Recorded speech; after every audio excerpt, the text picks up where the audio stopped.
Hi, I'm Hughes Kettner, and welcome to this in-depth explanation of the new Hughes Kettner TriAmp Mark III. Previously, we showed you the TriAmp Mark III's basic function and sounds, but there's far more to this amp than that.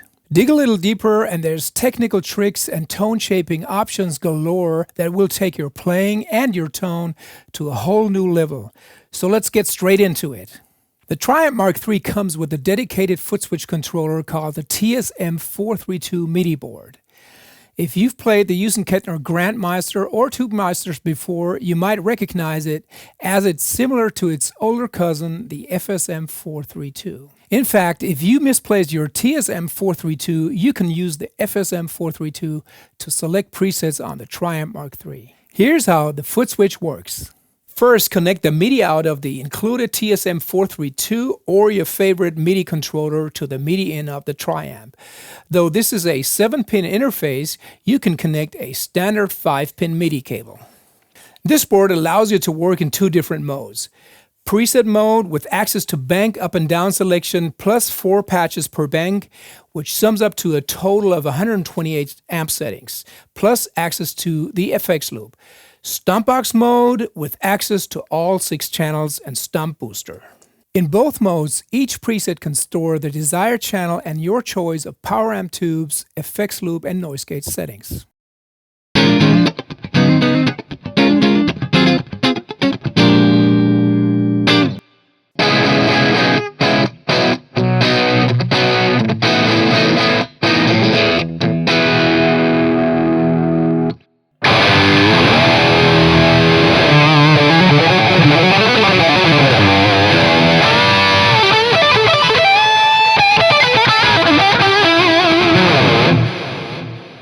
The Stomp boost targets specific frequency ranges in your tone and kicks them up a notch. Depending on what channel and settings you've got dialed in, the boost will yield an even more assertive, creamier, or punchier tone. The Stomp boost is located right after the input jack and before the input stage of the TriAmp Mark III, and is tailored to each channel's character, meaning that it works like 6 different intelligent external solid-state Stomp boosters.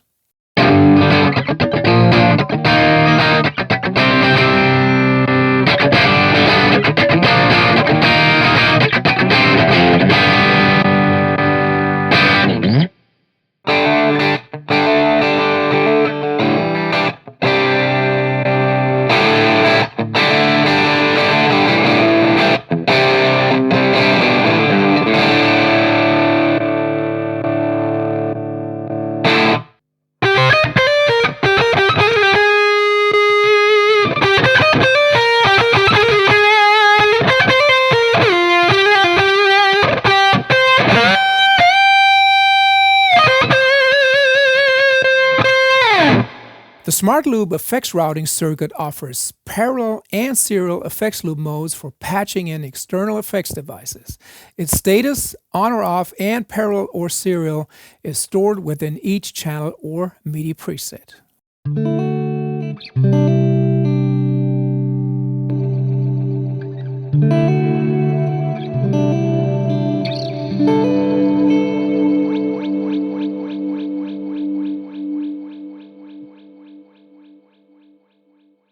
The 4-cable method is the correct way to place certain effects before and after the preamps. Let's take a look at connecting Stomp pedals with the 4-cable method. So connect cable 1, your guitar lead, into the first pedal, which is often the wah pedal. Now place compressor, phaser, flanger, booster, overdrive, volume pedals next in line and use cable number 2 to run this group of Stomp boxes into the front input of the amp, hence into distortion or overdrive. This way you make sure the preamp interacts with those pedals and their respective gain settings. Cable number 3 is connected to the TriAmp effects loop send and leads to the input of effects like chorus, delay, and reverb. In most cases, serial is the best selection because these pedals provide the dry sound as well as the effect sound simultaneously. The little sacrifice you'll have to make with this connection is that you will have to run your preamps through these pedals. So, if you do not want to interrupt your preamp signal and keep it completely untarnished, set your effects loop to parallel, but make sure that your pedals offer a wet sound only option. Otherwise, you'll notice a strange out-of-phase sound. For example, if you use the Boss DD7, use the input B instead of A.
Okay, it's time to connect a multiple effects processor, for this example a Boss GT10. Connect cable number 1, your guitar lead, into the input of the effects processor. This way you make sure to get access to the internal stomp boxes like wah, compressor, phaser, flanger, booster, overdrive, volume pedal, etc. Now you'll have to place the effects processor external loop right after your choice of pedals, and connect cable number 2 to the send of the GT effects loop, and run this cable right into the front input of the TriAmp Mark III. This way I can now manipulate the preamps with those effects. Cable number 3 runs your effects loop send signal back into the GT10 loop return and runs the GT pedals plus Mark III preamp tones through effects like EQ, chorus, delay, reverb, etc. Finally, the left mono output of the multi-effects processor is connected with cable number 4, and the other end runs back to the effects loop return of the TriAmp. Now the chain is completed, all 4 cables connected correctly, and you'll have hundreds of options to create all kinds of guitar sounds. When using multi-effects processors, the serial effects loop setting on the TriAmp is highly recommended, and with a unit like this you can substitute for a big and expensive rack. So let me give you a few examples of finished tones.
We guitar players hate the hiss and noise of high-gain amplifier settings, especially in situations while recording. The ultra-precise IDB Intelligent Dual Breakpoint Noise Gate gauges levels simultaneously at two key points in the signal chain, the input and the preamp's output.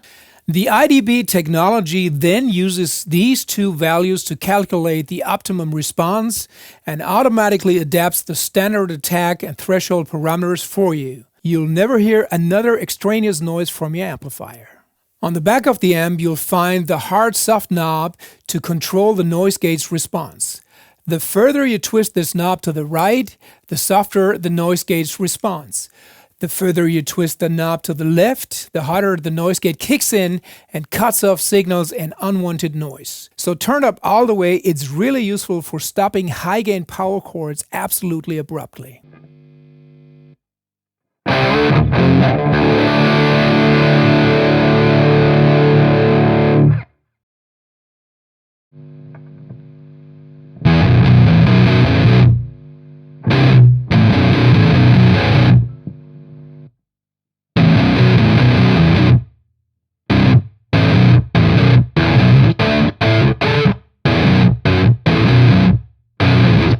TriAmp Mark III is the first Hughes Kettner product to feature the all-new Redbox with ambience emulation. The original Redbox has been the industry standard tool for capturing the sound of guitar amps without using microphones for more than 20 years. Redbox puts an end to crosstalk with other instruments and the hassle of experimenting with microphone placement. Connect a standard XLR cable from the Redbox output to either a stage box or directly into the mixing board.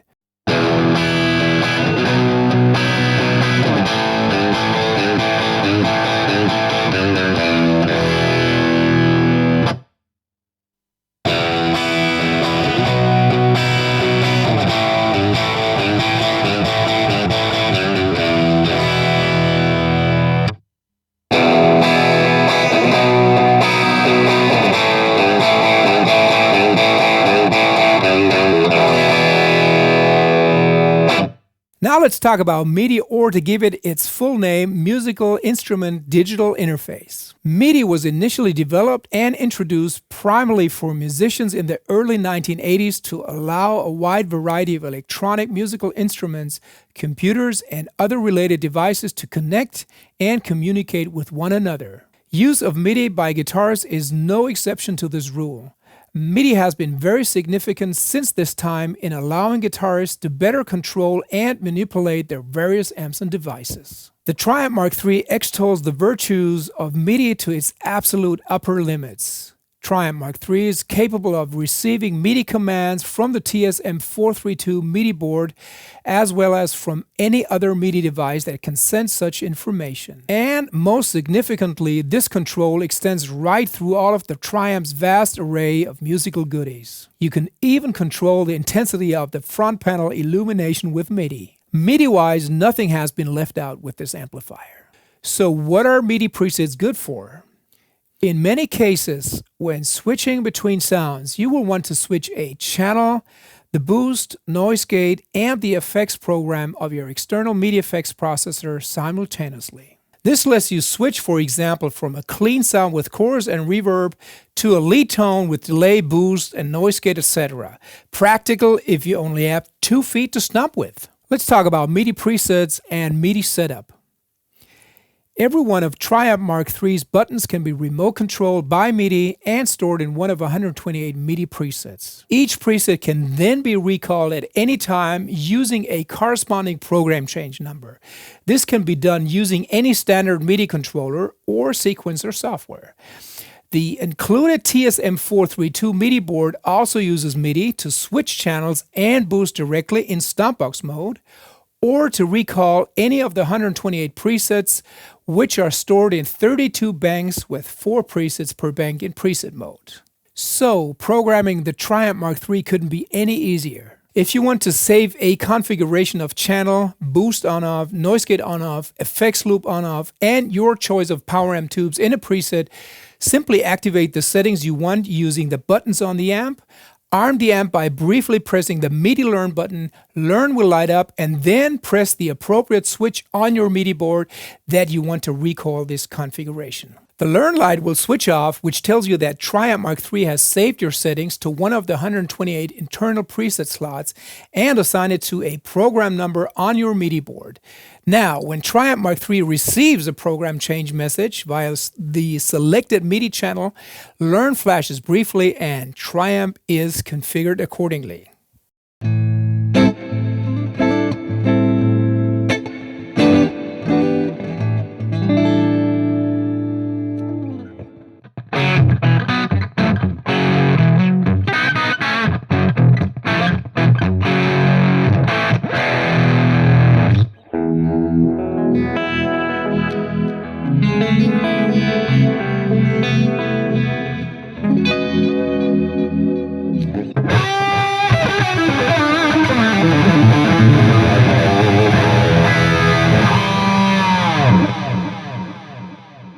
Tube Safety Control adjusts the bias of TriAmp Mark III's power tubes to improve the amp's tonal and technical stability and to extend the tube's lives. TSC operates automatically and continuously, so there's nothing for you to do but to enjoy the convenience of the system. Now, TSC works to extend the tube's lives by automatically biasing them, and this also makes it easier to change tubes too. If a tube failure occurs, you can still carry on using the amp without immediately replacing the tube and/or fuse. Just replace them as needed at the next opportunity to do so.